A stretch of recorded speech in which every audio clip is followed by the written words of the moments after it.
Ben-Hur Luy sumalang sa witness stand sa unang pagkakataon sa pagpapatuloy ng bail hearing ni na Senador Jinggoy Estrada at Janet Lim Napoles sa Sandigan Bayan. Sa nasabing hearing, iginiit ni Luy na bago pa man siya pumasok sa JLN Corporation noong 2012, nakikipagtransaksyon na umano si Napoles sa mga mambabatas. Ang buong ulat ihatid sa atin aming kasamang si Sweden Velado.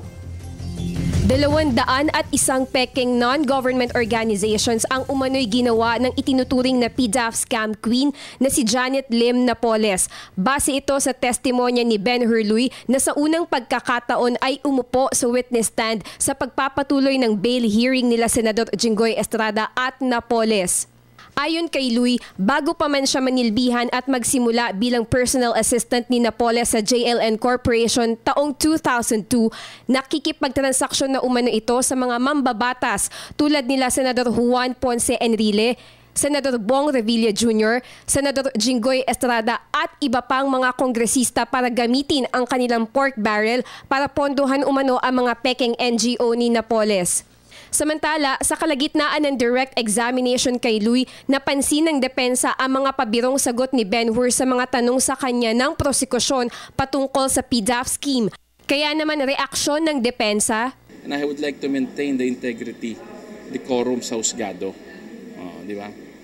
Kasi hindi naman fun ang pagte-testify sa korte. Hindi naman to katawa-tawang bagay. So hindi natin to dapat pinagtatawanan. Sagot ng prosekusyon, walang masama kung ipakita ng testigo na relax lang siya at hindi kinakabahan.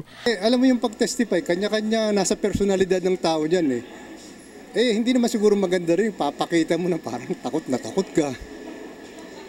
Pinakamaganda sa isang testigo, relax ka pag nagte-testify.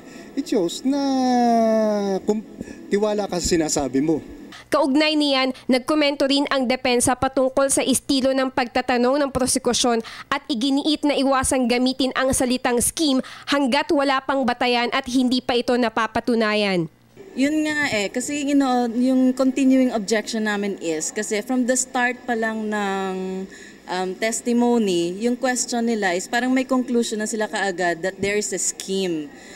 Instead of still trying to establish facts and it is for the court to determine whether there is a scheme or not. Ipagpapatuloy ngayong Martes ang bail hearing nila Estrada at Napoles. Para sa Telebisyon ng Bayan, ako si Sweden Velado.